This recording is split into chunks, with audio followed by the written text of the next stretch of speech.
మీ job ఏంటి?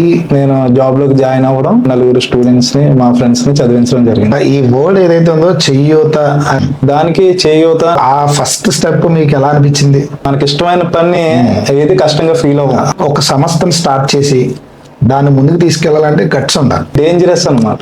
Handle చేయగలను అనే ఆలోచన రావడం వల్ల మీరు స్టార్ట్ చేశారు. ఏదైనా మనం స్టార్ట్ చేసామంటే ఖచ్చితంగా ఒడిదుడుకులు అనేవి సహజం. అవును. కానీ ఎప్పుడైతే మనం గోల్ రీచ్ అవ్వే టైంకి వదిలేస్తామో మనం చేసినంత కూడా వృధా అవుద్ది. మనకు నచ్చిన దాన్ని నచ్చినట్లు చేయడమే చెయ్యూత. రవి గారు, ఏది శాశ్వతం కాదు. నేను చెప్తే 10 మంది వినేవాళ్ళు ఉన్నారు అనే వాళ్ళని ఏర్పాటు చెయ్యూత సంస్థ అనేది మెయిన్ గోల్ ఏంటో తెలియదు. చారిటీ అనేది ఒక ఛాలెంజ్. మన చుట్టుపక్కల ఉన్న వాళ్ళు ఎక్కువ క్రియేట్ చేస్తాం. ఉపాధి కల్పించడం అనేది ప్రభుత్వం యొక్క పని. ఎన్జిఓ అంటేనే నాన్ గవర్నమెంట్ ఆర్గనైజేషన్. ప్రభుత్వం మనల్ని గుర్తించి ఇవన్నీ ఇచ్చింది. చారిటీ ద్వారా చేయడం అనేది ఎంతవరకు కరెక్ట్?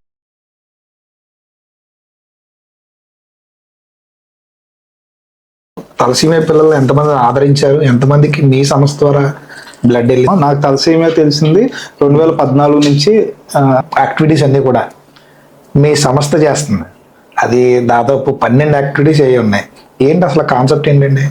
ఈ 12 యాక్టివిటీస్ కూడా సొసైటీలో మనకి అన్ని విధాలుగా అందరికి టచ్ అయ్యే విధంగా మేము డిజైన్ చేయడం జరిగింది. చారిటీని క్రియేట్ చేయడం, సో కొంతమంది ప్రజల దగ్గరికి వెళ్ళడం, సో వాళ్ళ దగ్గర ఫండ్ రైజ్ చేయడం, సో ఆ వచ్చిన ఫండ్తో ఏదో ఒక యాక్టివిటీ చేయడం. కర్మ అనేది ఎవరిని విడిచిపెట్టదు.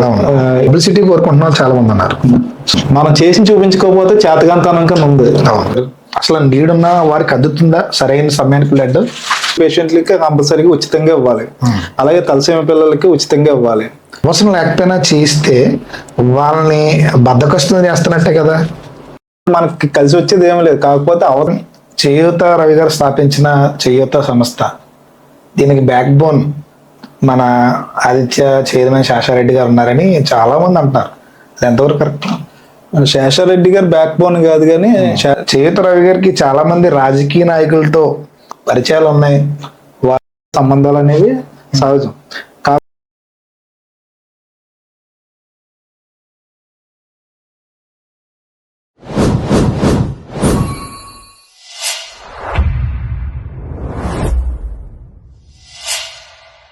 Hi brother, welcome to talks room. మీతో మాట్లాడాలంటే ఫస్ట్ మొండి రవి దగ్గర నుంచి చెయ్యూత రవి ఎలా వెళ్ళారు అన్న దాని గురించి మాట్లాడాలి. సాధారణంగా ఇయర్కి 365 డేస్ ఉంటాయి. సో ఈ 365 డేస్ కూడా ఖాళీ లేకుండా, విరామం లేకుండా అటు మీ జాబ్ని ఇటు ఒక చెయ్యూత సంస్థని రన్ చేస్తున్నారు. సో ఈ జాబ్ని చెయ్యూత సంస్థని మేనేజ్ చేస్తూ, సో ఈ 365 డేస్ ఏదో ఒక సర్వీస్లో ఉంటూ, సో అట్లా ఎలా కుదురుతుంది అంటున్నారు? అసలు మీ మేనేజ్మెంట్ టైం ఎట్లా కుదురుతుంది? అసలు దీని వెనకనున్న కారణం ఏంటి? ఎలా స్టార్ట్ చేశాను దాని గురించి మనం దాని గురించి మాట్లాడడం. సో అసలు మీ జాబ్ ఏంటి? జాబ్ నుంచి చెయ్యూత రవి గారికి ఎలా వచ్చారని దాని గురించి మాట్లాడదాం. First of all Swaroop and team కి ప్రత్యేక ధన్యవాదాలు తెలియజేస్తున్నాను. ఎందుకంటే సొసైటీలో చాలా మంది సోషల్ సర్వీస్ చేస్తూ ఉన్నారు. మీరు మమ్మల్ని గుర్తించి ఇంకా మరింతగా ప్రజలకు చేరువ చేయడానికి ఒక ఇంటర్వ్యూని కండక్ట్ చేయడం నిజంగా అభినందిస్తున్నాను. మీ అందరికీ కూడా ప్రత్యేక ధన్యవాదాలు తెలియజేస్తున్నాను. ఇందాక అడిగినట్టు ఇది జాబ్ వచ్చిన తర్వాత కాదు. నేను స్కూల్స్ లో కానీ బీటెక్ చదువుతున్నప్పుడు కానీ అప్పటి నుంచి నేను సర్వీస్ అంటే బాగా ఇంట్రెస్ట్. నా చిన్నప్పటి నుంచి కూడా నేను క్లాస్ లీడర్ కింద ఒక నాయకుడిగా ప్రతి కాలేజీ వరకు కూడా నేను ఒక నాయకుడిగానే ఉండడం జరిగింది. దాంట్లో భాగంగా ఎవరైనా ఇబ్బందులు ఉంటే తక్షణమే స్పందించడం నా గుణం. దాని గురించి ఎక్కడైనా ఇబ్బందులు ఎదురవుతే వారికి మనం ఉన్నామని ఒక ధైర్యం ఇవ్వడంలోనే ఇది ప్రస్థానం మొదలయ్యింది. నేను బీటెక్ చదువుతున్న టైంలో మా ఫ్రెండ్స్ కొంతమంది పూర్ బ్యాక్గ్రౌండ్ నుంచి వచ్చిన వాళ్ళకి ఫీజు కట్టక బయట నిలబడుతున్న సమయంలో మేము అప్పుడే సంకల్పం అనే ఒక బాక్స్ పెట్టి ఎవ్రీడే 1 రూపీ డ్రాప్ చేసి ఒక 4 స్టూడెంట్స్ ని, మా ఫ్రెండ్స్ ని చదివించడం జరిగింది. అలాగే మా ప్రస్థానం అక్కడ నుంచి ఒక 22 సంవత్సరాల క్రితం నుంచి ఈ సేవా యజ్ఞం అనేది ప్రారంభించాం. కొన్ని అనుకోని సంఘటనల వల్ల నేను జాబ్లోకి జాయిన్ అవ్వడం, జాబ్లో జాయిన్ అయిన తర్వాత కూడా ఉద్యోగులు పడే ఇబ్బందులు చూసి నేను ఉద్యోగ నాయకుడిగా ఎదగడం, అలా దాంట్లోంచి చెయ్యూత అనేది ఒక సంస్థని ఏర్పాటు చేసే విధంగా స్టెప్ బై స్టెప్ అలా వెళ్ళడం, సొసైటీకి మరింత మంచి చేయాలనే ఆలోచన రావడం జరిగింది. ఓకే. ఈ వర్డ్ ఏదైతే ఉందో చెయ్యూత అంటే దేన్ని ఇన్స్పైర్ గా తీసుకుని పెట్టి ఉంటారు? అంటే 2004 తర్వాత ఎవరైతే గవర్నమెంట్ ఉద్యోగస్తులు, గవర్నమెంట్ ఎంప్లాయీస్ ఎవరైతే జాబ్ లోకి వచ్చారో వాళ్ళకి ఫ్యామిలీ పెన్షన్ లేదు. ఓకే.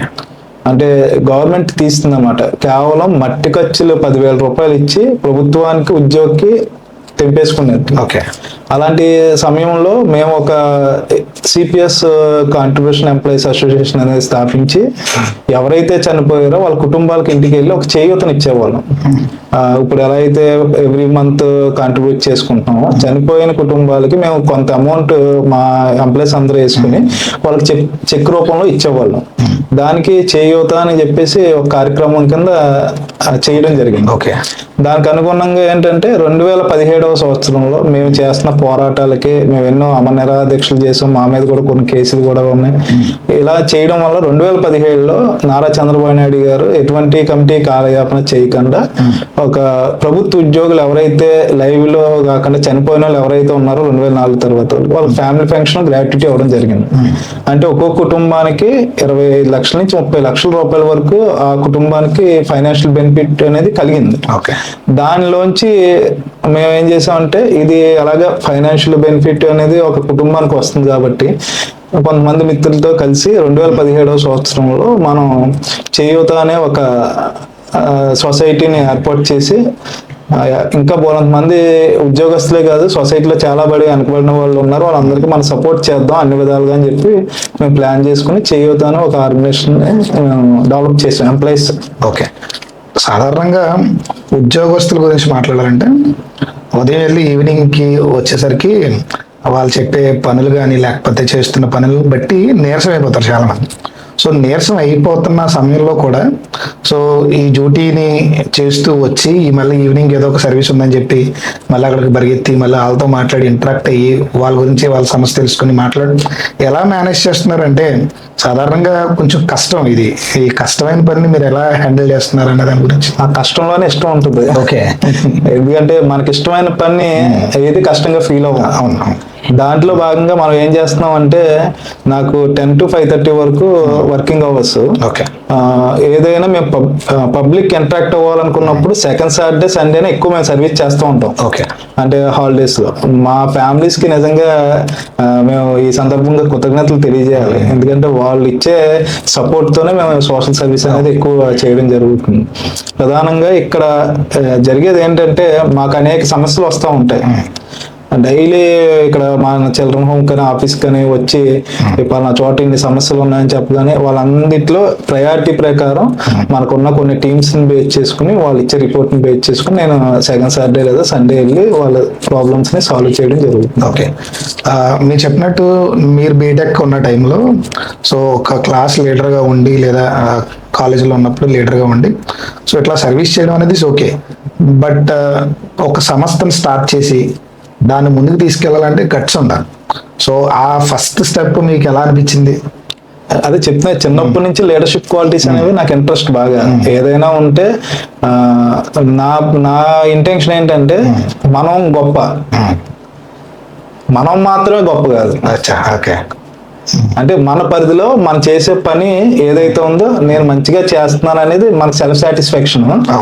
ఎదుటి వాళ్ళతో ఎప్పుడైతే పోల్చుకున్నామో అది డేంజరస్ అనమాట. ఆ ఫీలింగ్ అనేది నాలో ఉండదు. నా పని నేను చేసుకుని వెళ్ళిపోవడం, నా దగ్గరకు వచ్చిన సమస్యల్ని నేను సాల్వ్ చేసుకుంటూ వెళ్దాం. నేను ఎప్పుడైతే బీటెక్ నుంచి ఉన్నానో అప్పటి నుంచి కూడా నేను బ్లడ్ డొనేషన్ అనేది ఎవ్రీ 3 months ఒకసారి ఇవ్వడం జరుగుతుంది.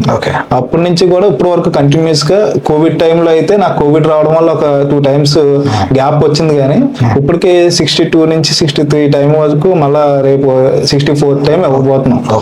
అలాగా ఇప్పుడు బ్లడ్ బ్యాంక్స్ వచ్చాయి, కానీ గతంలో బ్లడ్ బ్యాంక్స్ ఉండేవి కదా, దగ్గరికి వెళ్ళి తీసుకునే సందర్భాలు దానికి ప్రూఫ్స్ ఏమి ఉండవు.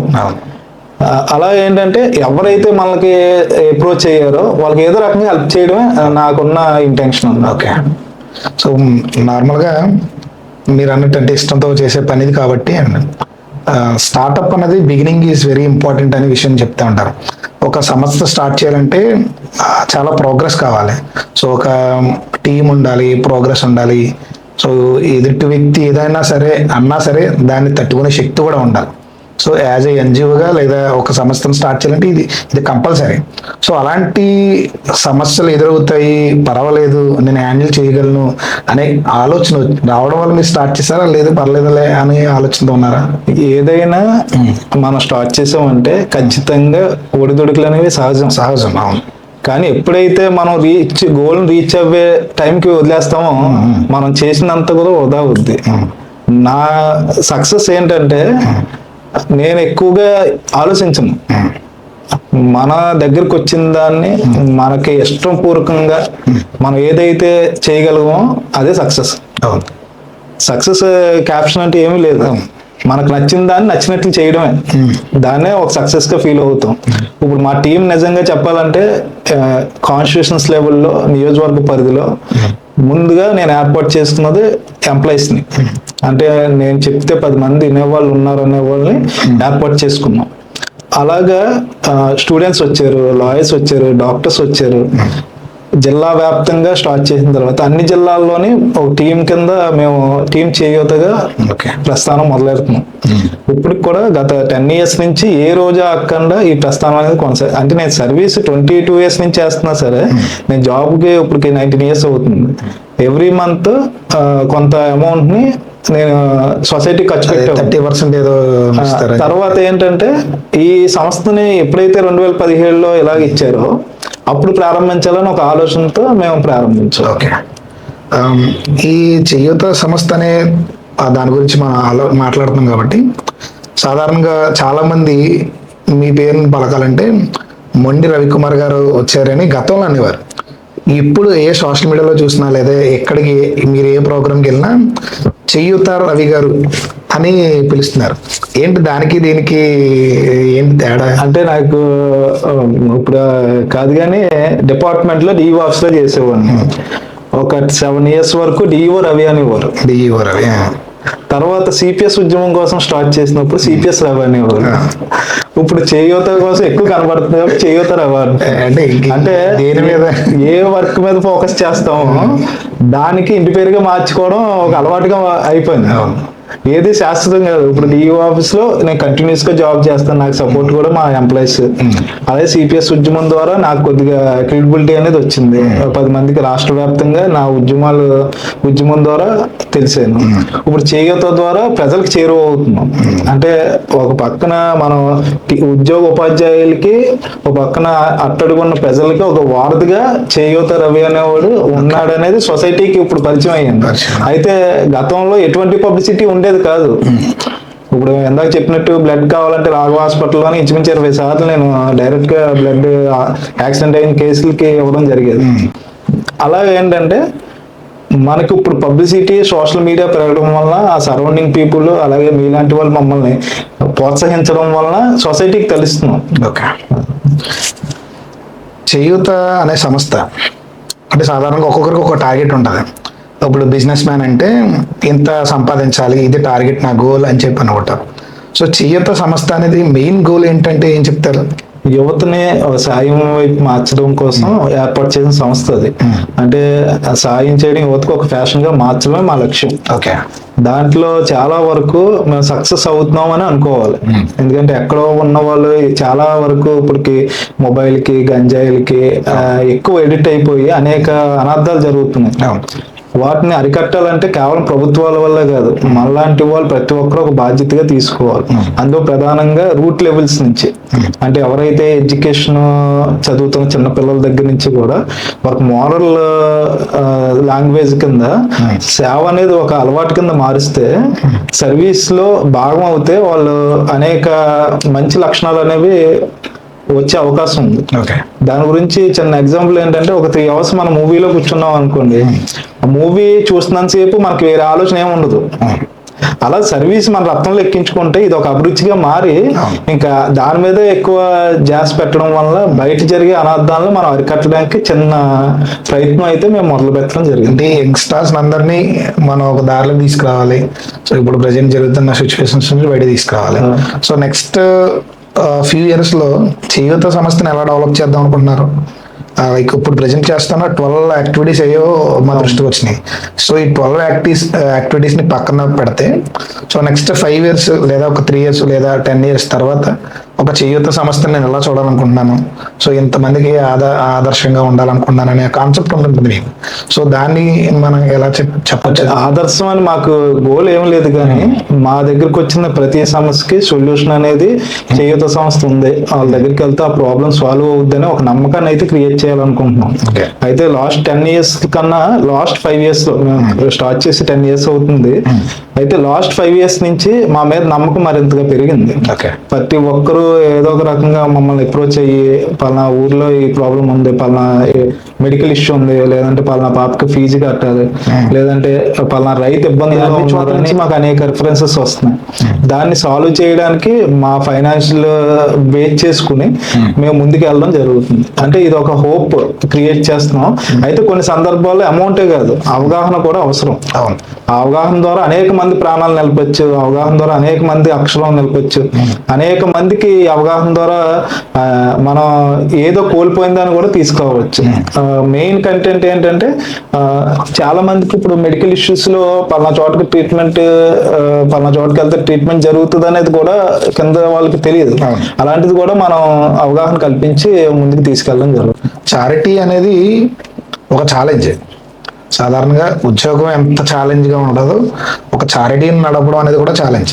సో యాజ్ ఒక చారిటీ ఫౌండర్గా ఎదుర్కొంటున్న సమస్యలు అంటే ప్రథమగా ఎదుర్కొంటున్న సమస్య ఏదైనా ఉందంటే అది ఒక సంస్థకు డబ్బులు పంపించామంటే ఆ డబ్బులు ఏమవుతున్నాయి, ఎక్కడికి వెళ్తున్నాయి, చేస్తున్నారా, ఒకవేళ చేసినా ఎంత ఖర్చు అవుతుంది, వచ్చిందంట, ఇట్లాంటి క్వశ్చన్స్ వేసినోళ్ళకి ఉంటుంది, వేయనోళ్ళకి కూడా ఉంటుంది. యాక్చువల్గా వేయనోళ్ళకి ఎక్కువ ఉంటుంది. వేసినోళ్ళు సర్లే నేను వేసన్నా happiness is very okay fine అనుకుంటారు తప్ప వేయనోళ్ళు అంటారు వచ్చిన డబ్బు అంతా ఎక్కడికి వెళ్ళిపోయి ఉంటుంది, నిజంగా ఆ పర్సన్కి అంత ఇచ్చారా అని అంటూ ఉంటారు. సో ఆ క్వశ్చన్స్ మీకు ఎదురైనప్పుడు మీరు దాన్ని ఎలా ఫేస్ చేస్తారు? చాలా సందర్భాల్లో మన చుట్టుపక్కల ఉన్న వాళ్ళు ఎక్కువ క్రియేట్ చేస్తూ ఉంటారు ఇవి. నా దగ్గర ఉన్న వాళ్ళందరూ కూడా ఎడ్యుకేటెడ్ పీపుల్స్, ఎక్కువ 80% ఎంప్లాయీస్. ఆ ఎంప్లాయీస్ రూపాయి ఖర్చు పెట్టారంటే వాళ్ళు ఆలోచించేస్తూ ఉంటారు. ఫస్ట్ ఆఫ్ ఆల్ మన మీద ఉన్న నమ్మకం, మనం ఏం చేస్తున్నాం అనేది తెలియజేయడం ద్వారానే ఆ అమౌంట్ అనేది రావడం జరుగుతుంది. ఫస్ట్ ఏంటంటే నేను ఎలాగైతే 10% అని స్టార్ట్ చేసి ఇప్పుడు 30% వరకు వచ్చాను. గతంలో కొంతమంది ఎంప్లాయీస్ మనతో యాక్సెస్ మెయింటైన్ చేస్తున్న వాళ్ళు, రవి అంటే ఏంటో తెలుసున్న వాళ్ళు మాత్రమే మా గ్రూప్ లో ఉంటారు. అంటే నా జర్నీ అంతా తెలిసిన వాళ్ళు. కొంతమంది కొత్తగా జాయిన్ అవుతున్న వాళ్ళకి పూర్తిగా తెలియక ఏంటంటే అమౌంట్ ఏదో అయిపోతుంది అనే ఆలోచనలో ఉంటారు. కానీ మనం ఇచ్చేది ప్రతి అమౌంట్ కూడా అకౌంట్ లోనే పడుతుంది. దాన్ని చెక్ రూపంలోనే ఇస్తాం. అంటే పడేది అకౌంట్ లోనే పడుతుంది, మనం ఇచ్చేది చెక్ రూపంలోనే ఇస్తాం. ప్రతిదీ ఆన్ రికార్డు. పైగా ఎవ్రీ ఇయర్ మనం ఆడిట్ చేస్తాం. ఎవరైనా మనకు రూపాయి వేస్తే నా రూపాయి ఏమైందని అడిగితే మనం తెరిచిన పుస్తకం ఎప్పుడైనా ఆఫీస్కి వచ్చి దాన్ని చూసుకోవచ్చు. ప్రతి దానికి రిసిప్ట్ ఉంటుంది. మన అకౌంటబిలిటీ ఎవ్రీ ఇయర్ ఆడిట్ చేసిన రిపోర్ట్ ఉంటుంది. అలాగే ATG ఉంది, మనకి 12A ఉంది, CSR సర్టిఫికెట్ ఉంది. ఇవన్నీ కూడా ఒక ప్రభుత్వం మనల్ని గుర్తించి ఇవన్నీ ఇచ్చింది. అంటే మన ట్రాన్స్పరెన్సీ ఏదైతే ఉందో ఎవ్రీ ఇయర్ రెన్యువల్ చేయడం ద్వారా, ఎవ్రీ ఇయర్ ఆడిట్ చేయడం ద్వారానే ఈ సర్టిఫికేట్లు అనేవి పొందుతూ ఉంటాం మనం. సో మన దగ్గర ఇంకా కొన్ని క్వశ్చన్స్ ఉన్నాయి, అవి కూడా మాట్లాడదాం. సాధారణంగా ఈ సాయం చేయడం అనేది లేదా ఒకరికి ఉపాధి కల్పించడం అనేది ప్రభుత్వం యొక్క పని, సాధారణంగా ప్రభుత్వం యొక్క పని. సో అది ఒక చారిటీని క్రియేట్ చేసి ఆ చారిటీ ద్వారా చేయడం అనేది ఎంతవరకు కరెక్ట్ అనే దాని గురించి మనం మాట్లాడాలి. ఎందుకంటే సాధారణంగా ఇప్పుడు ఏదో ఒక పేరుతో చారిటీని క్రియేట్ చేయడం, సో కొంతమంది ప్రజల దగ్గరికి వెళ్ళడం, సో వాళ్ళ దగ్గర ఫండ్ రైజ్ చేయడం, సో ఆ వచ్చిన ఫండ్తో ఏదో ఒక యాక్టివిటీ చేయడం, సోషల్ మీడియాలో పెట్టుకోవడం. సో జనాలందరూ తరచూ చేస్తున్నారు, ఎక్కువ యంగ్స్టర్స్ కానీ లేకపోతే ఇప్పుడు ఉదాహరణకి మీరు స్టార్ట్ చేసిన చేయూత సంస్థలోనే ఒక టీం ఉన్నారు. సో ఆ టీంలో ఎవరో ఒకరికి 2-3 నేను ఎందుకు స్టార్ట్ చేయకూడదు అని ఆలోచన వచ్చినప్పుడు సో వాళ్ళకి ఎంజాయ్ పెడతాను. అంటే నేనేం అడుగుతున్నానంటే గవర్నమెంట్ చేయవలసిన పనిని NGO చేయవలసిన అవసరం ఏముంది? యాక్చువల్గా NGO అంటేనే నాన్ గవర్నమెంట్ ఆర్గనైజేషన్. గవర్నమెంట్ అన్ని చోట్ల ఉండదు. మనం కూడా గవర్నమెంట్ లో భాగం అనేది గుర్తించాలి ఫస్ట్ ఆఫ్ ఆల్. ఎందుకంటే మనం ప్రజల యొక్క శ్రేయస్సు కోసం ప్రతి ఒక్కరు బాధ్యతగా ఎప్పుడైతే ఉన్నామో, ఈ గవర్నమెంట్ అంటే ఎవరో వేరే కాదు, ప్రజలతో నిర్మించబడిందే ప్రభుత్వం. అన్ని చోట్ల అది లేనప్పుడు ఈ ఎన్జిఓస్ మనం ఖచ్చితంగా అక్కడ మనం ఉండాలి. మీరు అన్నట్టు ఇందాక అనేక మంది ఎన్జిఓస్ పెడుతున్నారు, కానీ కొంతమంది వ్యాపారం కోసం పెడతారు, కొంతమంది ఏంటంటే దీన్ని పేరు కోసం పెడతారు, కొంతమంది ఏంటంటే దీని ద్వారా ఏదో ఒక సంపాదించాలనే ఆలోచనతో పెడతారు, కొంతమంది ఫామ్ ఏదంటే ఏదో ఒక రాజకీయంగా ఎదగాలనో ఏదో ఒక రకంగా మంచి చేస్తున్నారు. అనేక సందర్భాల్లో మంచి జరగడానికి ప్రయత్నం చేస్తున్నారు. దాన్ని దృష్టిలో పెట్టుకుని మనం ఏంటంటే ఎక్కడైనా గవర్నమెంట్ స్పందించలేని చోట, ఇప్పుడు ఫైర్ యాక్సిడెంట్ అయింది, మొదటగా గవర్నమెంట్ స్పందిస్తుంది. ఎంఆర్ఓలు వస్తారు, సర్టిఫై చేస్తారు, వాళ్ళకి తగిన పరిష్కారం చూపిస్తారు. కానీ వాళ్ళు ఎక్కడ ఉంటారు, ఏమి కావాలి ఏంటనేది మనలాంటి ఎన్జిఓస్ వెళ్ళి వాళ్ళకి తక్షణమే సహాయం అందించి మనం ఉన్నామని ఒక భరోసాని ఇవ్వడానికి మాత్రం ఎన్జిఓ. పైగా గవర్నమెంట్ దగ్గర నుంచి వచ్చే రాయితీలన్నీ కూడా మనం వాళ్ళకి అవగాహన కల్పించాలి. ఎన్జిఓ అంటే ప్రభుత్వ వ్యతిరేకం కాదు, ప్రభుత్వంలో ఒక భాగం కాబట్టి ప్రభుత్వం ద్వారా ఏదైతే వస్తాయో వాళ్ళకి అవగాహన కల్పించడం మన బాధ్యత. కాబట్టి ఈ ఎన్జిఓని ఆ విధంగా చూడాలి తప్ప మనం ప్రభుత్వంతో ఈక్వల్ గా ప్యారలల్ గా వెళ్ళామని ఏ భావన ఉండదు. అదే నేను ఇందాక చెప్పినట్టు మనం గొప్ప, మనం మాత్రమే గొప్ప కాదు. ఆ విధంగా ఏంటంటే ప్రభుత్వం యొక్క దాని అనుసరించి ప్రభుత్వం వెళ్తుంది, కానీ దానికి అనుగుణంగా మనం ఏవైతే చేసి ప్రభుత్వం ద్వారా రప్పించాల్సినవి ఉన్నాయో అవి వాళ్ళకి లబ్ధి చేకూర్చడం మన బాధ్యత. ఇందాక మీరు అన్నట్టు చాలా మంది ఎన్జిఓస్ సహాయం చేయడం పక్కన పెడితే పబ్లిసిటీ కోరుకుంటున్నారు చాలా మంది అన్నారు. సో దాని గురించి అంటే పబ్లిసిటీ అంటే చాలా రకాలు ఉన్నాయి. ఇప్పుడు మనం కూడా పబ్లిసిటీ చేస్తాం. ఎందుకు చేస్తాం? ₹1 నా సొంతంగా ఖర్చు పెట్టినా నేను పబ్లిసిటీ చేయను. చాలా మట్టుకి 30% అంటున్నాం కదా, ఒక నెలకి నాకు వచ్చిన దాంట్లో నేను ఖర్చు పెట్టేది ఎక్కడ కూడా నేను సొంతంగా ఇచ్చాను, నేను పబ్లిసిటీ చేయను. అదే సంస్థ ద్వారా ఇచ్చిన దాన్ని పబ్లిసిటీ చేస్తాను. ఎందుకంటే ఆ ₹1 మనకి మన మీద నమ్మకంతో ఇచ్చారు. ఆ ₹1 ఏమైంది అనేది మనం చూపించాలంటే ఖచ్చితంగా పబ్లిసిటీ చేయాలి. పైగా దీన్ని చూసి చాలా మంది ఇన్స్పైర్ అయ్యి మరింతమంది చేయడానికి ముందుకు వస్తారు. అదే మనం చేసుకునే ఎక్కడ పబ్లిసిటీ లేకపోతే దానికి వాల్యూ ఉండదు. పైగా ఈ మధ్య సోషల్ యుగంలో మనం చేసి చూపించుకోకపోతే చేతకంతనం కింద ఉంది. దాని గురించి ఖచ్చితంగా చేసిన వాళ్ళు చూపించాలి, కాకపోతే ఓవర్ చేయకూడదు.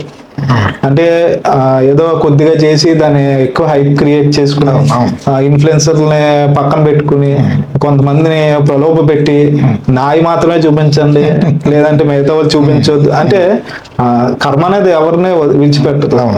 ఎవరు మంచి చేసినా అది మంచే. నిజంగా చెప్పాలంటే కాకినాడలో చాలా ఆర్గనైజేషన్స్ చాలా మంచి పనులు చేస్తున్నాం. వాళ్ళందరికి కూడా ఈ సందర్భంగా అప్రిషియేట్ చేస్తున్నాం. ఎందుకంటే అదృష్టం, మన కాకినాడ అదృష్టం.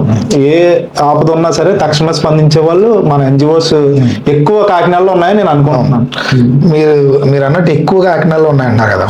ఇప్పుడు ఒక చోట ఆల్రెడీ ఒక రిక్వైర్మెంట్ ఉంది అన్నప్పుడు మీరు వెళ్ళి చేశారు రిక్వైర్మెంట్, ఇంకోళ్ళు వెళ్ళి కూడా ఆ రిక్వైర్మెంట్ అవసరం లేకపోయినా చేస్తే వాళ్ళని బద్దకస్తులు చేస్తున్నట్టే కదా. దాన్ని ఎందుకు ఆలోచన చేయలేకపోతున్నారు? ఇప్పుడు ఆల్రెడీ వీళ్ళకి ఇది నీడ్ ఉంది, సో చేయూత రవి గారు చేయూత సంస్థ ద్వారా వెళ్ళి ఆల్రెడీ సపోర్ట్ చేశారు, సాయం చేశారు. సో వేరే ఎన్జిఓ కూడా ఏదో చూపించుకోవాలన్న ఆలోచనతో వెళ్ళి ఆడికి ఒక 5,000 10,000 ఇస్తుంటే దానివల్ల వాళ్ళు ఏం ఫీల్ అవుతున్నారంటే సరే ఇలాంటి సంస్థలు ఎన్నో వచ్చేస్తే సో నేను హ్యాపీగా. వాస్తవం ఏంటంటే ఒక ఇష్యూ పెట్టిన తర్వాత ఒక ఫ్యామిలీలో మనం ఫీల్ అవుతున్నాం కానీ ఫ్యామిలీ మెంబర్ ఫీల్ అవ్వట్లా. ఇప్పుడు బ్లడ్ కావాలి, బ్లడ్ మనం మీకు వచ్చిన ఇష్యూని నాకు వచ్చిన ఇష్యూని మనం ఎక్కువ మన గ్రూప్ లో షేర్ చేస్తూ ఉంటాం. మన వాళ్ళకి మనం ఫోన్ చేసి పలావాడికి అవసరం ఉంది అంటున్నాం కానీ ఆ ఫ్యామిలీ మెంబర్ మనం ఇవ్వచ్చు కదా అనే ఆలోచన రావట్లేదు. అదే మనం క్రియేట్ చేయాల్సింది అవేర్నెస్ అంటే అదే. ఎందుకంటే first of all family member నుంచి కాంట్రిబ్యూట్ చేసేలా చేయాలి. అది బ్లడ్ అవ్వచ్చు, అమౌంట్ అవ్వచ్చు, ఏదైనా అవ్వచ్చు. మేము చేసేది కూడా ఫస్ట్ ఆఫ్ ఆల్ ఏంటంటే 3 levels ఎంక్వైరీ చేస్తాం మేము. బ్లడ్ ఇష్యూలో ఎక్కువ గవర్నమెంట్ హాస్పిటల్లో తప్ప మిగతా చోట్ల అన్ని చోట్ల కూడా ఫ్యామిలీ మెంబర్స్ ని మోటివేట్ చేస్తూ ఉంటాం. ఓన్లీ జీజీహెచ్ లో ఏంటంటే అక్కడ పాపం అక్షరాస్యత లేని వాళ్ళు ఎక్కడెక్కడి నుంచి వచ్చి తెలియని వాళ్ళు ఉంటారు, వాళ్ళకి అవగాహన కల్పిస్తూ బ్లడ్ అనేది డొనేట్ చేస్తూ ఉంటాం. ఈ ఫైనాన్షియల్ ఇష్యూస్ వచ్చేసరికి మనం గ్యాదర్ చేసినట్టు రూపాయి కౌంట్ చేసుకుని ఎంత ఇచ్చారు, వాళ్ళు ఎంత ఇచ్చారు, వీళ్ళు ఎంత ఇచ్చారు అని మనం 3 రోజులు 4 రోజులు తపన పడుతున్నది కూడా ఫ్యామిలీ మెంబర్కి ఉండదు. ఇది పడ్డవాడికి తెలుస్తుంది ఆ బాధ అంతా. ఇది మీరు చెప్తే నాకు ఒకటి గుర్తొచ్చింది. అంటే రీసెంట్ గా నేను ఫేస్ చేసింది. నాకు ఒక రోజు ఫోన్ చేసి నా బ్లడ్ కావట్లేదు ఇలా అని చెప్పంటే, సరే మేము ప్రయత్నం చేస్తాము అని చెప్పాను. ఒక కమిట్మెంట్ ప్రయత్నం చేస్తా ఉన్నాను. సో ఎంతకీ మనం ప్రయత్నం చేసినా అవ్వలేదు. అవ్వకపోతే ఆ నెక్స్ట్ డే ఈ నన్ను అడిగిన వ్యక్తి వేరే వాళ్ళ దగ్గరికి వెళ్ళానంటే, స్వరూప్కి ఫోన్ చేశాను, నాకు బ్లడ్ ఇవ్వలేదు. ఎలా ఆలోచన చేస్తున్నారు ఫస్ట్? సరే నాకు ఫోన్ చేయకముందు నీ ఇంట్లో ఫోన్ చేసి బ్లడ్ అడగచ్చు కదా. మీరు అన్నట్టు నాకు ఫోన్ చేయకముందు అదే 10 మందికి ఫోన్ చేయలేదు, లేదా స్వరూప్కి ఫోన్ చేసి స్వరూప్తో పాటు 10 మందికి చేసాం. ఆ 10 మందిలో నీ ఫ్యామిలీ నెంబర్ ఎవడొకడు ఫోన్ చేస్తే వచ్చి సాయం చేస్తారు కదా. ఆ విషయం తెలుసుకోలేకపోతున్నారు. దాన్ని ఖచ్చితంగా నెక్స్ట్ ఏంటంటే సొసైటీ కూడా ఎలా ఉంటుందంటే 100లోని 99 చేసి వాడు చేయకపోతే ఈ 100 కూడా చేత కాదు. అంటే సర్వీస్ చేసే వాళ్ళకి నిజంగా ఇది గడ్డు కాలం లాంటిది. ఎంత చేయని ఏదో ఒక మూలాన ఏదో ఒక తప్పు చేస్తే దాన్నే హైలైట్ చేసి ఇది మొత్తం అంతా కూడా ఫ్రాడ్ లేదంటే ఏదో అన్న రీతిలోకి తీసుకెళ్ళడం వలన హెల్ప్ చేయడానికి ముందుకు వచ్చే వాళ్ళు కూడా వెనకడికి వేసే పరిస్థితి ఇప్పుడు ప్రస్తుతం ఉంది. గతంలో కూడా చాలా వరకు చాలా మంది మంచి చేయడానికి ప్రయత్నం చేస్తున్నారు, కానీ దాన్ని బయట ఉన్న వాళ్ళు కొంతమంది వేరే విధంగా పోర్ట్రేట్ చేసి, లేదంటే సర్వీస్ లో ఉన్న వాళ్ళే వేరే వాళ్ళకి పడక నెగిటివ్ క్రియేట్ చేయడం. దీనివల్ల ఏంటంటే ఎవరైతే నెగిటివ్ క్రియేట్ చేశారో వాళ్ళకి ఎఫెక్ట్ పడుతుంది భవిష్యత్తులో. అది వాళ్ళకి తెలుసుకోవట్లేదు అంత. ఇప్పుడు సాధారణంగా నెగిటివిటీ అన్నది రెగ్యులర్గా వెళ్ళేది. సో సాధారణంగా ఉద్యోగం చేసే వాళ్ళకే ఎక్కువ సమస్యలు ఉంటాయి. సాధారణంగా అది ఈఎంఐ రూపంలో అవ్వచ్చు, లేదా ఇంట్లో ఇబ్బంది అవ్వచ్చు, సడన్ గా ఏదో ఒక ఇష్యూ రావచ్చు. అన్ని ఉన్నా సరే ఒక చారిటీని రన్ చేస్తున్నవాడు ఎప్పుడు కూడా ఏదన్నా సాయం కావాలన్నప్పుడు పరిగెత్తడానికి అసలు రీజన్ ఏంటంటారండి?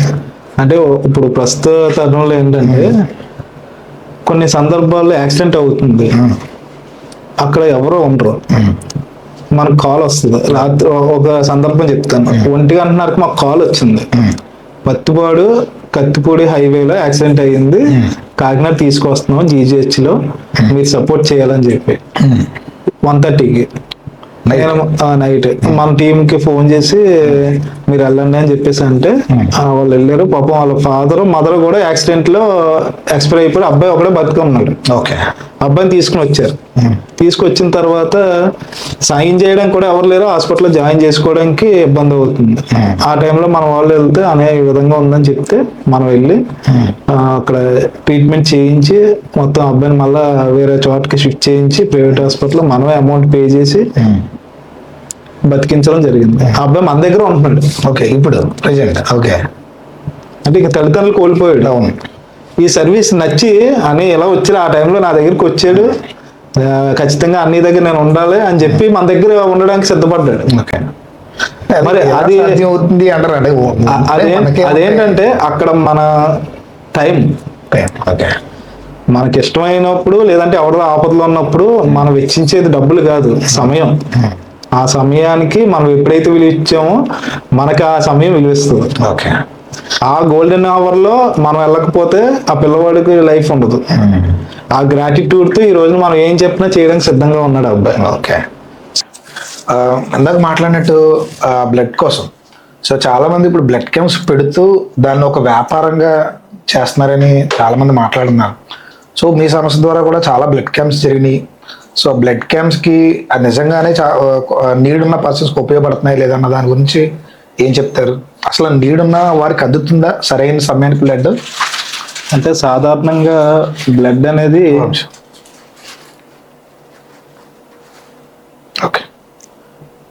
బ్లడ్ క్యాంప్స్ వల్ల అనేక మంది ప్రాణాలు నిలపడం అనేది వాస్తవం.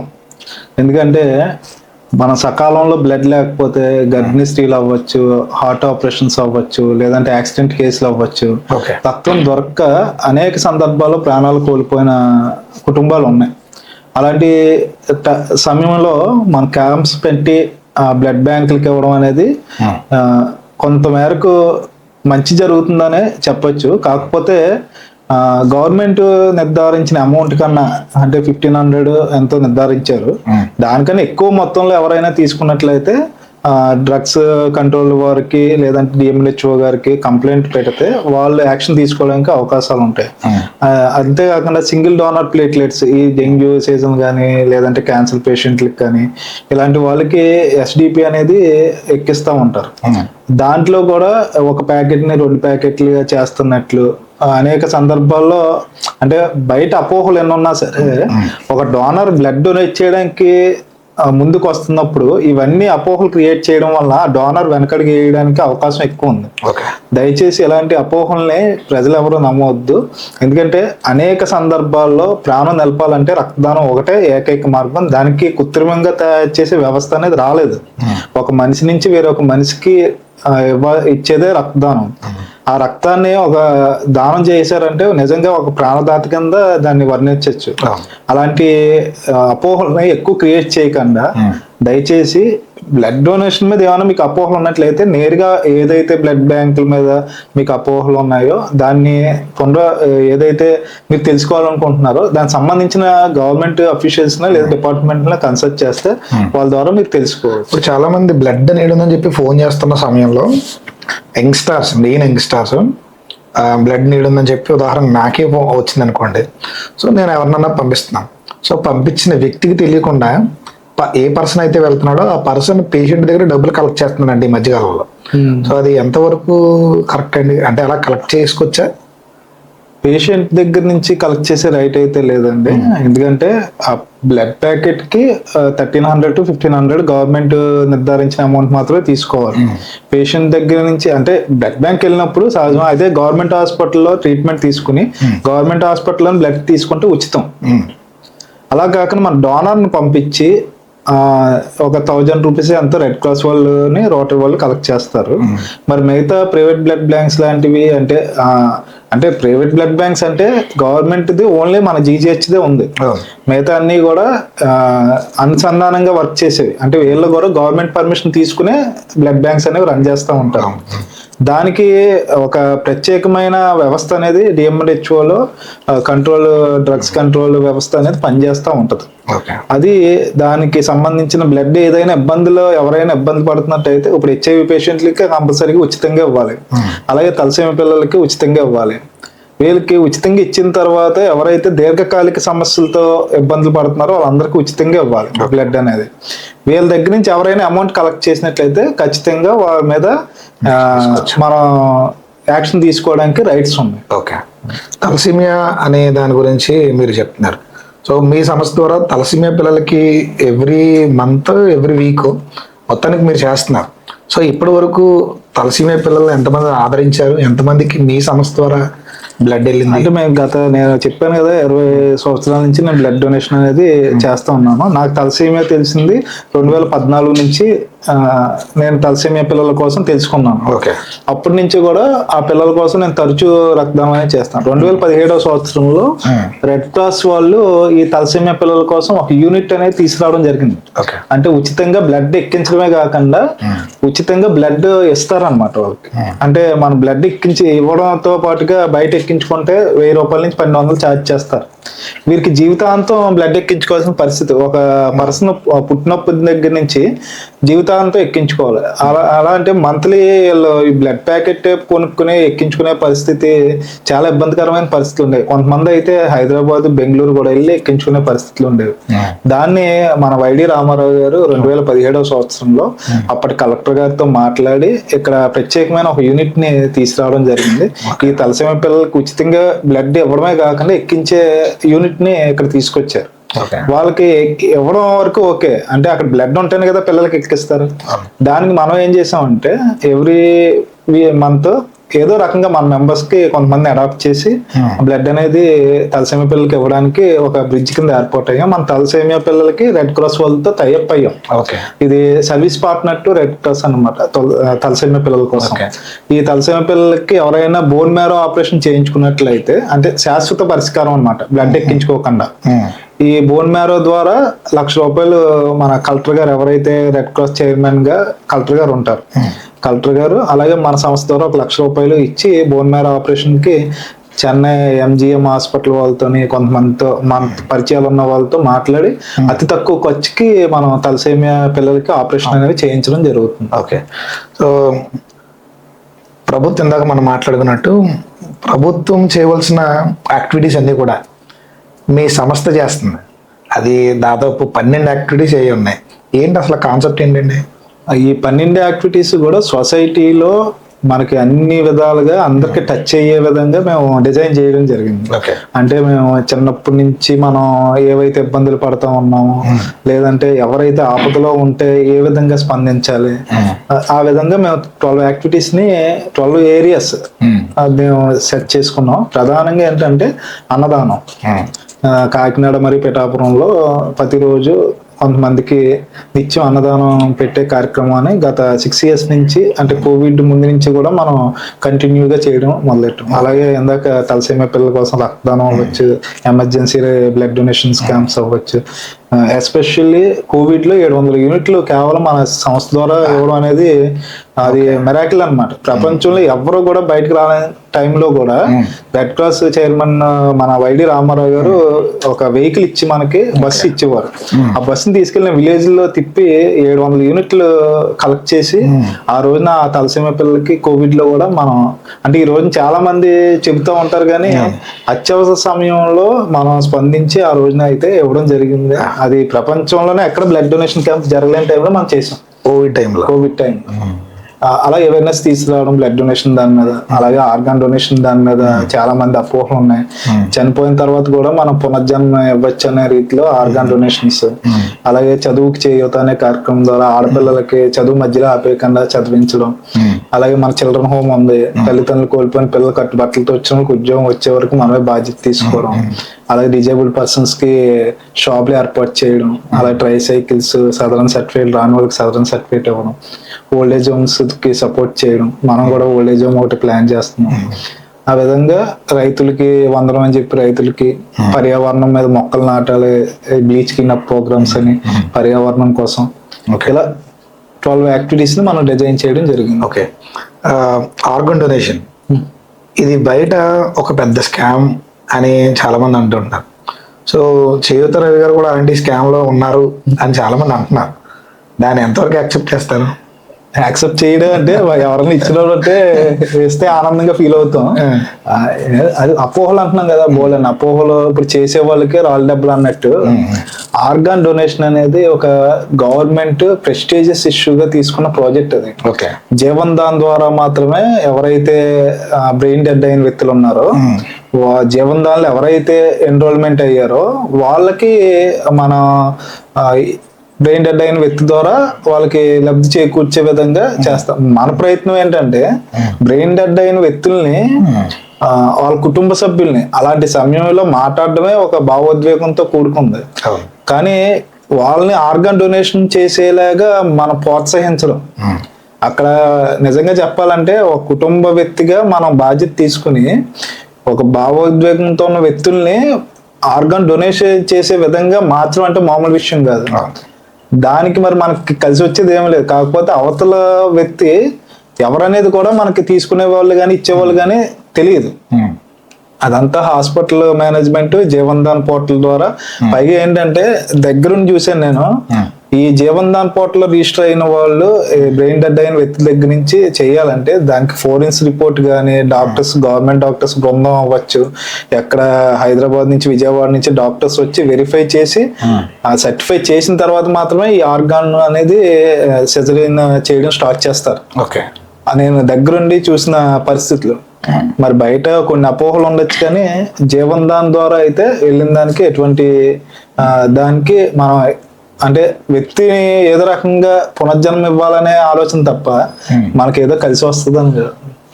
సాధారణంగా చేయూత రవి గారు స్థాపించిన చేయూత సంస్థ, దీనికి బ్యాక్ బోన్ మన ఆదిత్య చైర్మన్ శేషారెడ్డి గారు ఉన్నారని చాలా మంది అంటున్నారు. అది ఎంతవరకు కరెక్ట్? శేషారెడ్డి గారు బ్యాక్ బోన్ కాదు కానీ శేషారెడ్డి గారు మాకు సంస్థకి వెన్నుముక అని మేము చెప్తాం. అంటే మేడం గారు లక్ష్మీరాజ్యం గారు అయితే కాకినాడకి అన్నపూర్ణ.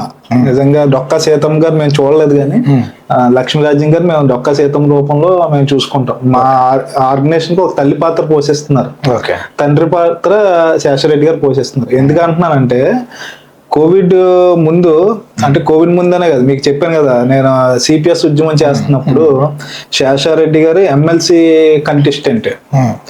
అప్పుడు ఆయన ఎమ్మెల్సీగా పోటీ చేద్దాం అనుకునే సమయంలో మేము ఒక ఆనంద్ భారతిలో ఒక 20,000 మంది ఎంప్లాయీస్ తో మీటింగ్ పెట్టాం. నేను అప్పుడు జిల్లా అధ్యక్షుడిగా ఉన్నాను. ఆ సమయంలో ఆయన సిపిఎస్ ఉద్యమంలో సిపిఎస్ ఉద్యోగిగా ఉంటూ కొత్తపల్లిలో ఒక ఆవిడ అటెండర్ గా వర్క్ చేస్తూ ట్రెజరీ డిపార్ట్మెంట్ అనుకుంటా, గోడ కూలిపోయి చనిపోయింది. గోడ తన మీద పడి. ఆవిడికి మేము చెప్పాం కదా, చేయూత అనే కార్యక్రమం ద్వారా మేము కలెక్ట్ చేసేస్తామని. అప్పుడు శేషారెడ్డి గారు వచ్చి ₹1,00,000 ఆవిడకి చెక్ రూపంలో ఇవ్వడం జరిగింది ఆ టైంలో. ఓకే. తర్వాత నేను ఆయన దగ్గర చదువుకున్నాను. మన గురించి తెలుసుకుని, ఇలాగా సార్ నేను మీ స్టూడెంట్ అని తెలిసి మా మధ్య ఒక గురువుకి శిష్యుడికి ఏ బంధం అయితే ఉందో ఆ బంధాన్ని మేము కొనసాగిస్తూనే వచ్చాం. తర్వాత ఇలా చేయూతాన్ని స్టార్ట్ చేసిన తర్వాత ఆయన ఒక రోజు పేపర్లో ఆర్టికల్ చూసి, ఏంటో అసలు నువ్వేమని చేద్దాం అనుకుంటున్నావు ఏంటి అని ఒక గంట మా మధ్య చర్చించుకున్న తర్వాత నా యొక్క విధి విధానాలు, నా సిద్ధాంతాలు నచ్చి, సార్ నీకు ఏ సపోర్ట్ కావాలో నేను ఉంటానని చెప్పి ఆ రోజు మాట ఇచ్చి, మేము 2nd యానివర్సరీ 3rd యానివర్సరీ చేస్తున్నప్పుడు మా ఆర్గనైజేషన్కి వచ్చి 25 lakhs అనౌన్స్ చేశారు ఆయన. మా యానివర్సరీ టైంలో. అయితే నేనేం చేశానంటే ఆయన మీద ఉన్న గౌరవంతో, దీంట్లో ₹1 కూడా నేను తీసుకోదలుచుకోలేదు సార్, దీన్ని ఫిక్స్డ్ డిపాజిట్ చేస్తున్నాను, దీని మీద వచ్చే ఇంట్రెస్ట్ తో నేను సర్వీస్ ని కొనసాగిస్తానని చెప్పి, ఇప్పటికి కూడా దాంట్లో ₹1 కూడా మనం మూవ్ చేయకుండా ఆయన పేరు మీద చేయూత ఆర్గనైజేషన్ కి ఫిక్స్డ్ డిపాజిట్ అని 25 lakhs అలా చేసి పక్కన పెట్టు. దాని మీద నెలకి 15,000 నుంచి 13,000 వరకు ఇంట్రెస్ట్ వస్తుంది. దాన్ని కొనసాగింపుగా కోవిడ్ వచ్చింది మధ్యలో. కోవిడ్ వచ్చినప్పుడు రెడ్డి సంక్షేమ సంఘం వాళ్ళు రోడ్డు మీద చాలా మంది ఉన్నారు, మన ఫుడ్ పెడదాం అనుకుంటున్నాం అని శేషారెడ్డి గారితో డిస్కస్ చేస్తున్నప్పుడు, ఇలా మన రవి ఉన్నాడు, మనం చేస్తాడు, ఇలాగా మనం మనవని కలుపుకుని వెళ్దాం అని చెప్పి వాళ్ళు ఇంచుమించు 78 days వరకు రెడ్డి సంక్షేమ సంఘం ద్వారా 500 మందికి ఫుడ్ మన ఆదిత్య క్యాంటీన్ లో కుక్ చేసి మనకి ఇచ్చేవారు. అది నేను, రవిశ్రీ గారు, మీరు ఆ టైంలో మన టీం అందరూ కూడా కలిసి రోడ్డు మీద ఉన్న వాళ్ళకి, అలాగే కొంతమంది బీసీ హాస్టల్ జగన్నాథపురంలో పెట్టారు, వీళ్ళందరినీ తీసుకెళ్లి జిల్లా యంత్రాంగం అంతా వాళ్ళకి ఫుడ్ అనేది మనం పెట్టడం జరిగింది. అలాగా కోవిడ్ దగ్గర నుంచి మా పరిచయం ఇంకా మరింతగా బలపడి, ఇది ఆగకూడదమ్మా రవి, నువ్వేం చేస్తావో తెలియదు, కంటిన్యూ చేయి అని చెప్పేసి మేడం గారు, లక్ష్మీరాజ్యం మేడం గారు నన్ను పిలిచి కోవిడ్ వచ్చిన వాళ్ళకి ఇంటికి కూడా సప్లై చేసాం. ఇంటికి ఎవరైతే ఉన్నారో మనకి ఇన్ఫర్మేషన్ కూడా. నేను గర్వంగా చెప్తున్నాను, కోవిడ్ టైంలో టోల్ ఫ్రీ నెంబర్ ఇచ్చిన ఏకైక సంస్థ చేయూత సంస్థ. ఆక్సిజన్ సప్లై అవ్వచ్చు, ఫుడ్ అవ్వచ్చు, నెక్స్ట్ మెడిసిన్ అవ్వచ్చు, అంబులెన్సెస్ అవ్వచ్చు, ఏది అవసరం ఉన్నా సరే. జనాలకి ఫ్రీ అంటే ఎగబడి వస్తారు కదా, దాన్ని ఎలా తట్టుకున్నారు అసలు మీరు? దానికి సంబంధించి ఏంటంటే మన దగ్గర ఉన్నది ఏంటి, ఫ్యాక్ట్ ఫైండింగ్ కమిటీ అనేది ఒకటి ఉంటుంది. ప్రతి చాలా వరకు వస్తూ ఉంటాయి, దాంట్లో కొన్ని మాత్రమే మనం ఫైనల్ చేసి మనం వెళ్ళడం జరుగుతుంది. అనేక మంది మన మీద ఒత్తిడి పెంచుతూ ఉంటారు, కానీ మన స్టాండర్డ్ ఏంటంటే జెన్యున్ పర్సన్స్ కి మాత్రమే మనం ఇవ్వాలి. ఎవరు ఏమనుకున్నా పర్లేదు, జెన్యున్ గా మన సర్వీస్ అనేది కొనసాగించాలి. ఆ రోజు నుంచి లక్ష్మీరాజ్యం గారు పెట్టుకున్న నమ్మకాన్ని మేము వమ్ము చేయకుండా స్టిల్ ఈ రోజుకి కూడా క్యాంటీన్ లో స్వచ్ఛమైన ఆహారాన్ని వేడిగా తీసుకొచ్చి మేము గవర్నమెంట్ హాస్పిటల్ దగ్గర పంపిణీ అనేది చేస్తున్నాం. ఇప్పుడు సుమారు 7 లక్షల మందికి పైన మనం భోజనం సప్లై అనేది చేయడం, శేషారెడ్డి గారు, లక్ష్మీరాజ్యం గారు, ఆదిత్య విద్యా సంస్థల ద్వారా ఆ భోజనం పంపిణీ అనేది మేము చేయడం జరుగుతుంది. ఇప్పుడు అంటే జనాలు చాలా మంది నన్ను అడిగిన క్వశ్చన్ మీకు మీ దృష్టికి తీసుకొస్తున్నా, ఇలా ఉచిత ఫుడ్ పంపిణీ చేయడం లేకపోతే ఏదన్నా కార్యక్రమం చేయడం వల్ల జనాలని సోమర్తనంగా చేస్తున్నారు కొన్ని NGOs అని అంటున్నారు. దాన్ని మనం ఎలా మాట్లాడాలి? అంటే సోమర్తనం ఏంటంటే, ఇప్పుడు నాకే ఆకలి వేసింది, ఆకలికి ధనవంతుడా పేదవాడు అనేది లేదు. ఎక్కడో బయట మనం కొన్ని సందర్భాల్లో ఊర్లో వెళ్తూ ఉంటాం, ఏం దొరకదు, ఎవరైనా పెడితే బాగుండని ఆలోచిస్తూ ఉంటాం. అలాంటి సమయంలో మన సోమరిపోతులు అవ్వం. అక్కడ నీడ్ మనకు ఆకలి తీర్చడం, ఎదుటోడు ఎలాంటి వాడైనా సరే ఒక ప్రాణం నిలబడుతుందా, ఒకరికి ఆకలి తీర్చామా, ఒకరికి ఎడ్యుకేషన్ ఇచ్చామా అనేది ఆలోచించాలి తప్ప ఆ వ్యక్తి ఎందుకు ఇలా తయారవుతున్నాడు అనేది మన చేతిలో లేదు.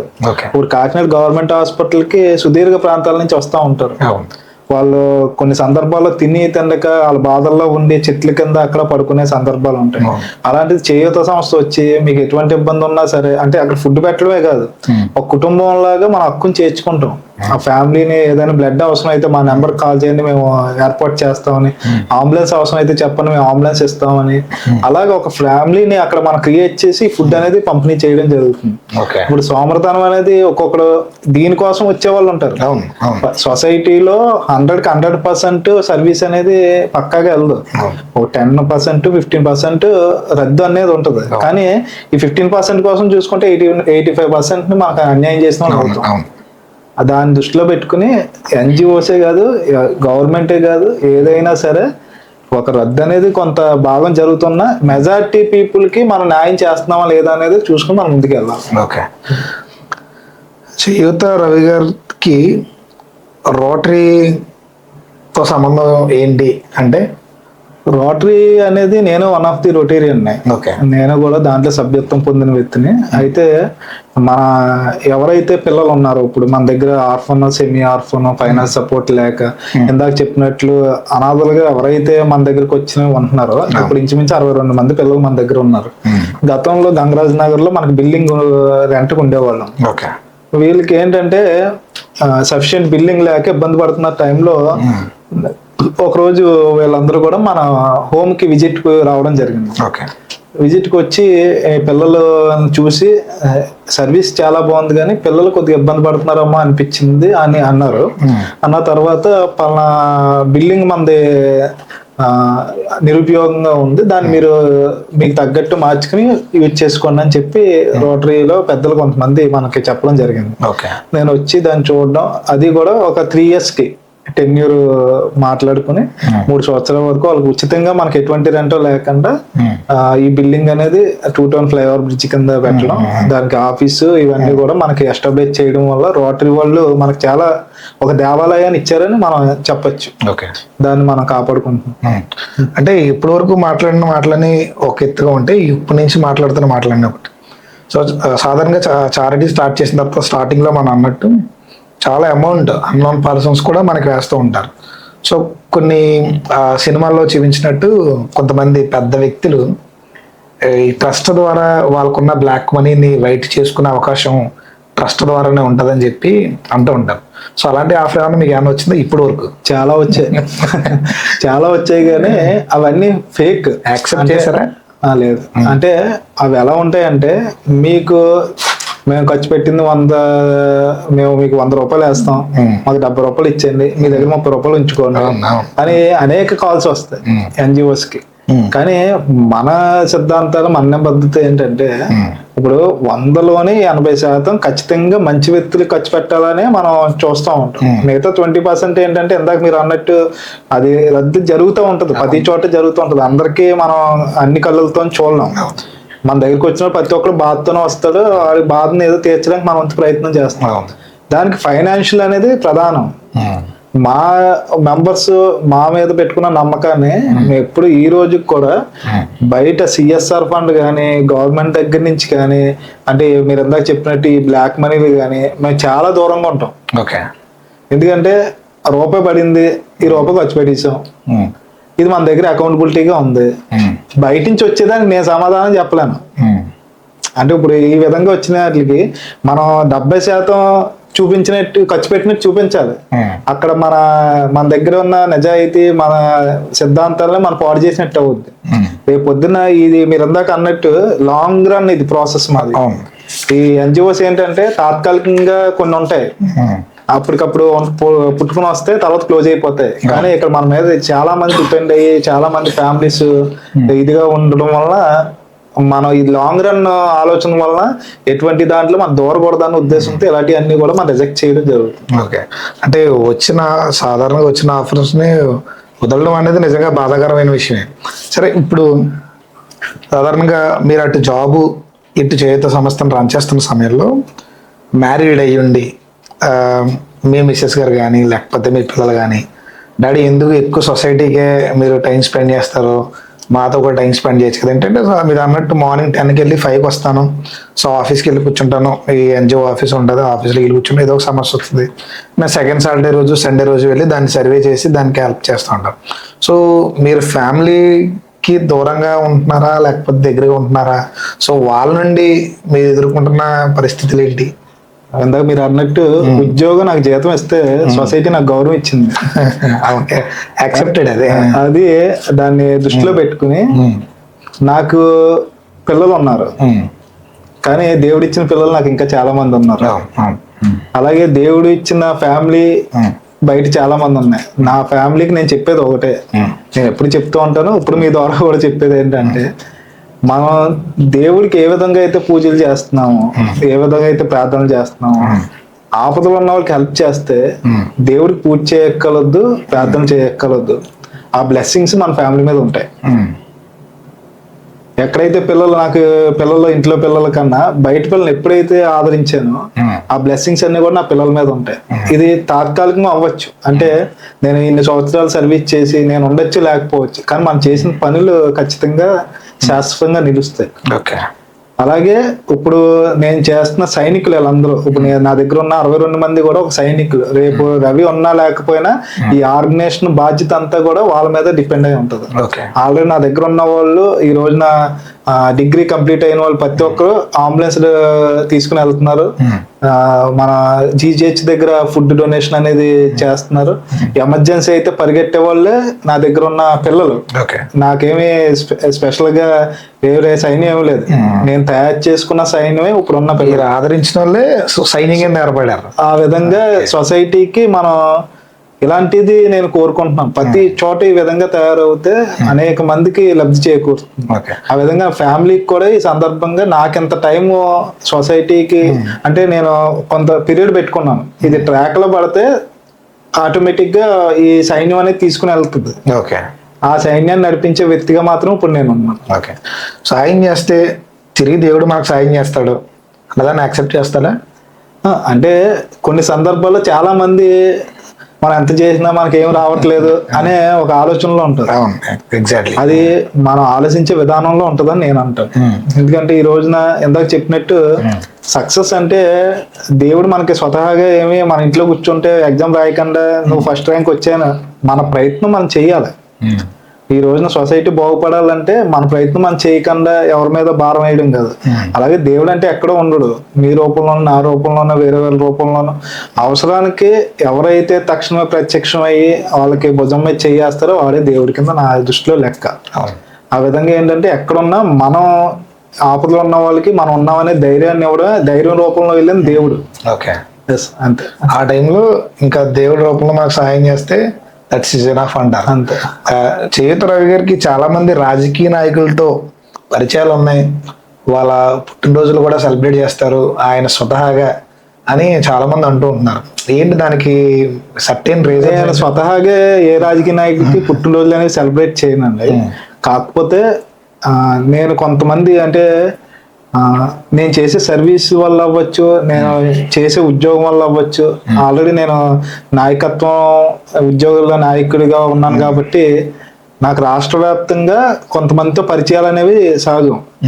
అంటే డైరెక్ట్ గా మినిస్టర్లతో కూర్చుని ఉద్యోగుల యొక్క సమస్యలు పరిష్కరించే సందర్భాలు చాలా ఉన్నాయి రాష్ట్రంలో. ఆ విధంగా ఏంటంటే వైఎస్ఆర్సీపీ గవర్నమెంట్ అవ్వచ్చు, ఇప్పుడున్న ప్రజెంట్ ఎన్డీఏ కూటమి అవ్వచ్చు, ఎవరైనా సరే నేను ఆ టైంలో ఎప్పుడైతే ఉద్యోగుల సమస్య కోసం పోరాటం చేసానో కొన్ని పరిచయాలు అనేవి ఉంటాయి కాబట్టి ఆ విధంగా రాజకీయ నాయకులకి నాకు సంబంధాలు అనేవి సహజం.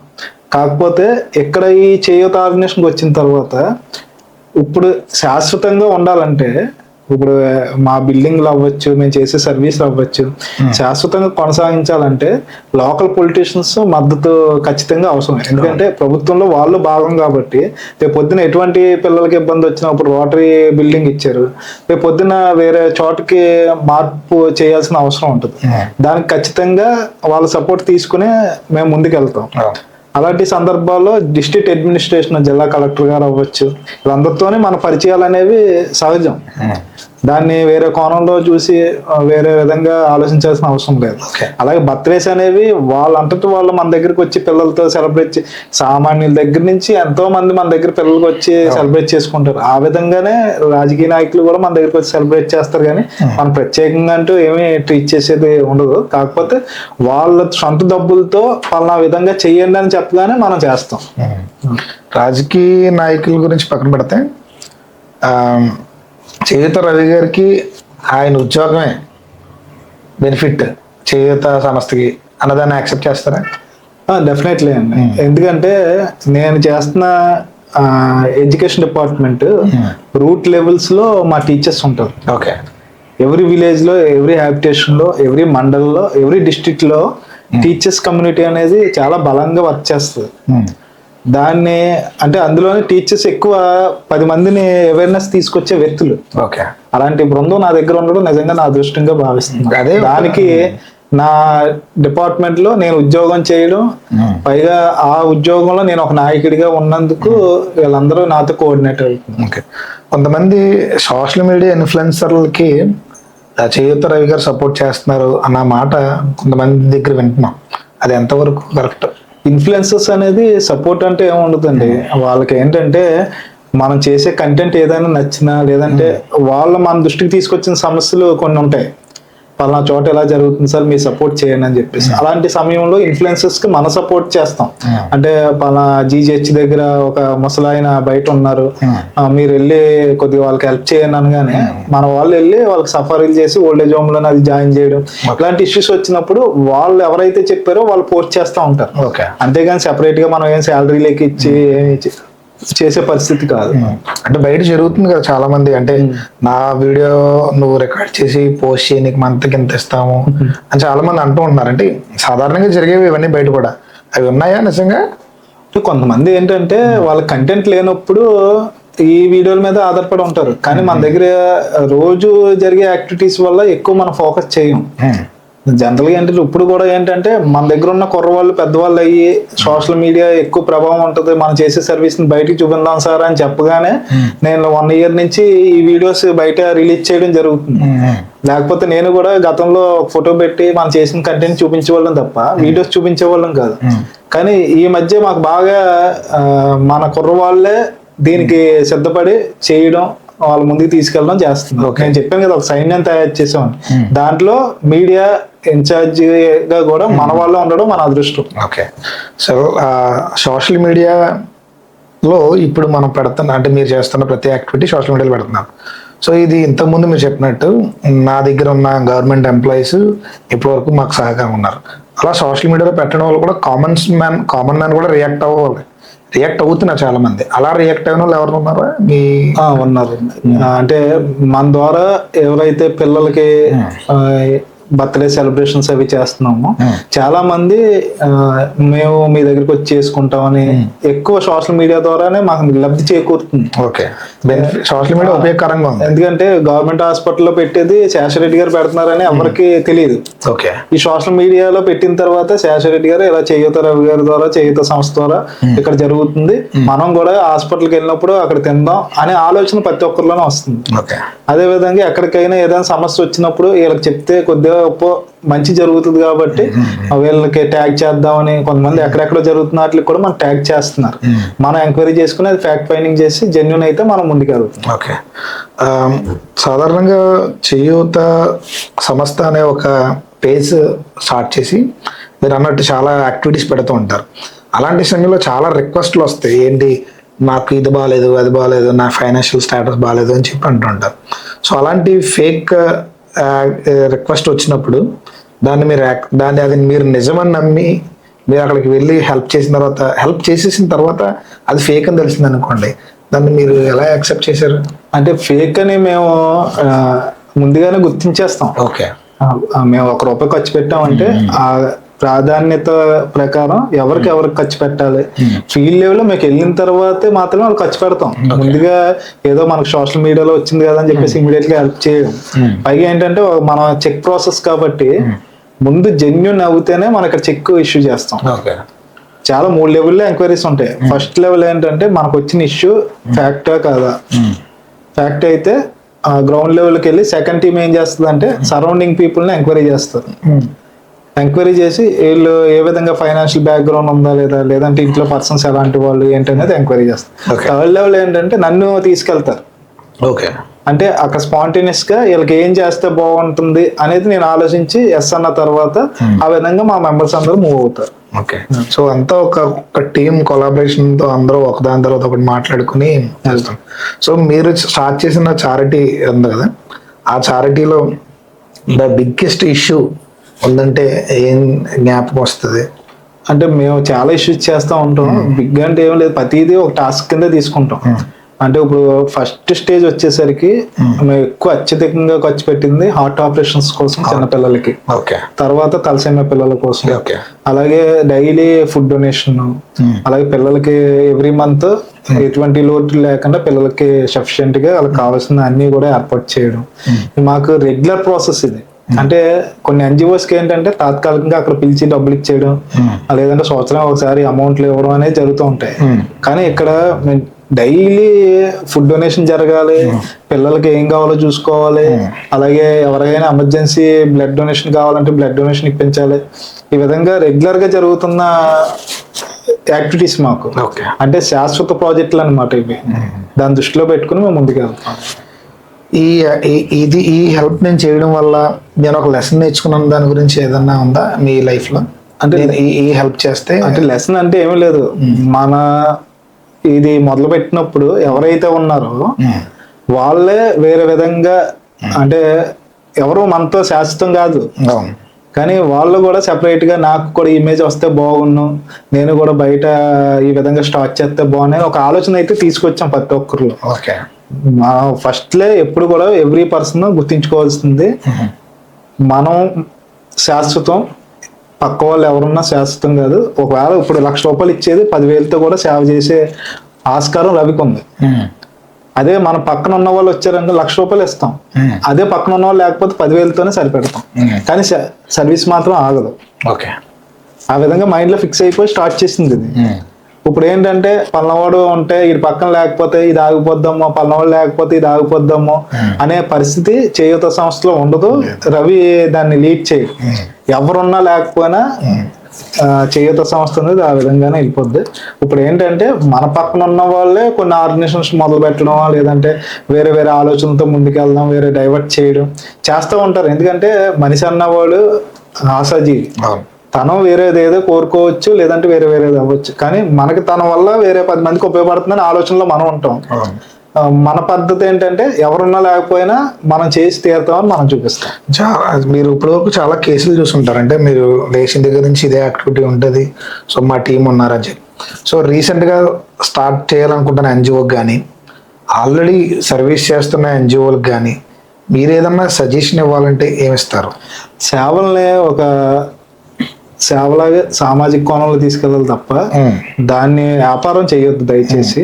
కొంతమంది ఏంటంటే ఉద్యోగాలు చేసుకుంటూ తమకు తోచిన రీతిలో సేవ చేయడం వేరు, కొంతమంది వ్యాపారాలు చేసుకుంటూ తమకు తోచిన రీతిలో సేవ చేయడం వేరు. కానీ దీన్నే నమ్ముకుని దీని ద్వారా ఏదో లబ్ధి పొంది మనం ఈ ఎన్జిఓస్ స్టార్ట్ చేస్తే ఈ విధంగా మనం లబ్ధి పొందొచ్చు, పలానా వాళ్ళు ఉన్నారు కదా, పలానా వాళ్ళు ఎలా చేస్తున్నారు కదా అని కంపారిజన్ చేసుకుని ఎన్జిఓస్ అయితే స్టార్ట్ చేయొద్దు. ఎందుకంటే మీ లెవెల్లో మీరు ఎంతవరకు చేయగలరో అంతవరకునే చేయాలి. కానీ వేరే వాళ్ళతో ఎప్పుడైతే పోటీ పడ్డామో అది డేంజరస్ అన్నమాట. ఎందుకంటే తన పరిధిలో తన వేలే వెళ్తాడు. నీకున్న హోప్స్ ఏంటి, నీకున్న కాలిబర్ ఏంటి, నీకున్న ఏదైతే నీకు బ్యాక్గ్రౌండ్ ఉందో దాన్ని ముందుకు తీసుకుని వెళ్ళినట్లయితే బాగుంటుంది తప్ప ఎన్జిఓస్ ద్వారా ఏదో చెయ్యాలని అయితే మీకున్న ప్రస్తుతం ఉన్న ఉద్యోగాలని, లేదంటే ప్రస్తుతం ఉన్న చదువుకుంటున్న టైంలోనే ఎన్జిఓస్ స్టార్ట్ చేయడం అనేది మంచిది కాదని నా ఉద్దేశం. మిమ్మల్ని పాడ్కాస్ట్లకి గెస్ట్గా తీసుకొస్తున్నా అంటే కొంతమంది మా వ్యూయర్స్ ఒక క్వశ్చన్ అడిగారు, చేయూత రవి గారు సాధారణమైన నాయకుడిగా ఉండాలనుకుంటున్నారా లేదా రాజకీయ నాయకుడిగా ఉండాలనుకుంటున్నారని అడిగారు. ఏం చెప్తారు? నేను సామాజిక సేవకుడిగా ఉండాలనుకుంటున్నా. ఎందుకంటే రాజకీయం అనేది ఇప్పుడు నాకు కొత్తగా చేయాల్సిన రాజకీయం ఏమీ లేదు. ఉద్యోగులకి నాయకుడిగా ఉన్నాను, ఎడ్యుకేషన్ డిపార్ట్మెంట్ లో నాయకుడిగా ఉన్నాను, అలాగే సొసైటీలో నాకున్న ఇమేజ్తో నేను నాయకుడిగా ఉన్నాను. ఇంకా రాజకీయం అంటే తన బిరులో లేదంటే ఎవరో చెప్పింది చేయాల్సిన పరిస్థితి రాజకీయం అనేది. కానీ మన స్వతహాగా నిర్ణయం తీసుకుని మన ఎదుటి వ్యక్తికి సాయం చేయడంలో ఉన్న ఆనందం ఎక్కడ రాదు. కాబట్టి ఈ సేవ చేయడంలోనే ఒక సేవకుడిగా, ఒక సేవా రాజకీయ నాయకుడిగా ఎదగాలనుకుంటున్నాను. Okay, so last and final question ఈరోజు మన పాడ్కాస్ట్లో, ఇంతకాలం ఈ జర్నీలో మీరు ప్రజలకి డైరెక్ట్గా యంగ్స్టర్స్ కానీ లేకపోతే నార్మల్ కామన్ పర్సన్స్ కానీ ఏమన్నా చెప్పాలంటే మా పాడ్కాస్ట్ ద్వారా? ప్రజలకు ఒకటే చెప్పదలుచుకున్నాం అండి, ఎదుటోళ్ళు ఎవరైనా సరే, మీ శత్రువు అయినా సరే ఆపదలో ఉంటే మన కుటుంబ వ్యక్తిలాగే భావించండి. అప్పుడే మన సొసైటీ బాగుపడుతుంది.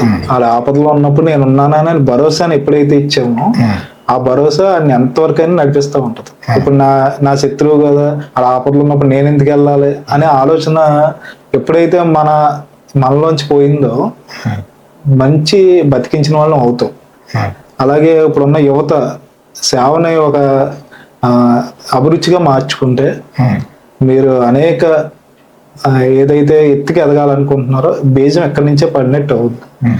చాలా సందర్భాల్లో చూస్తా ఉన్నాం, అనేక ఇబ్బందులు పడుతున్న యువతని చూస్తా ఉన్నాం. అనేక రకాలుగా, అనేక విధాలుగా, అనేక సందర్భాల్లో బానిసలుగా మారుతున్న వ్యక్తిని చూస్తా ఉన్నాం. దాన్ని మన తరపున మనం బాధ్యతగా తీసుకుని ప్రస్తుతం ఉన్న సమస్యలు ఏంటంటే డ్రగ్స్ అవ్వచ్చు, లేదంటే మన ఈ గంజాయి అవ్వచ్చు, పర్యావరణం ఇబ్బంది కలిగించే అంశాలు అవ్వచ్చు, అలాగే ఆడపిల్లలు ఇబ్బంది పెట్టే అంశాలు అవ్వచ్చు. ఇవన్నిటికి మనం వంతుగా మన బాధ్యత తీసుకుని మన సరౌండింగ్ లో ఎప్పుడైతే మన రక్షణ కవచంగా మనమే ఏర్పాటు చేసామో ఎవరో కూడా ఇబ్బంది పడే పరిస్థితులు ఉండవు. దానికి యువతే ముందుకు రావాలి. దేశానికి పట్టుకొమ్మలు లాంటి వాళ్ళు యువత. ఆ యువతని మనం మంచి మార్గంలో నడిపిస్తే దేశం అనేది ప్రథమ స్థానంలో నిలవడానికి అవకాశం ఉంది. ఓకేనా, థ్యాంక్ యూ సో మచ్ అన్న. ఈరోజు మా పాడ్కాస్ట్ విజిట్ చేసి మీ ట్రస్ట్ గురించి, మీ గురించి, ప్రజలకి కలిగించాలనుకున్న అవగాహన గురించి మాట్లాడడం thank you so much. Once again thank you so much. Thank you so much. First of all ఇందాక మార్నింగ్ చెప్పినట్టు ఇలాంటి అవేర్నెస్ ప్రోగ్రామ్ ప్రజల్లో తీసుకురావడానికి మీ ఇలాంటి వ్యక్తుల యొక్క అవసరం చాలా ఉంది. అందులోనే ఈ రోజున అన్ని ఈ కార్యక్రమానికి విచ్చేసి ఇలా చేసినందుకు మీ టీంకి మీకు ప్రత్యేక ధన్యవాదాలు తెలియజేస్తున్నాం స్వరూప్. అదేవిధంగా ఈ బ్రాడ్కాస్ట్ ద్వారా ఎంతో మందికి మేలు జరుగుతుందని నేను ఆశిస్తున్నాను. మీకు భవిష్యత్తులో అంతా మంచి జరగాలని, మరింత ఉన్నత స్థితికి చేరుకోవాలని కోరుకుంటూ అందరికీ నమస్కారం.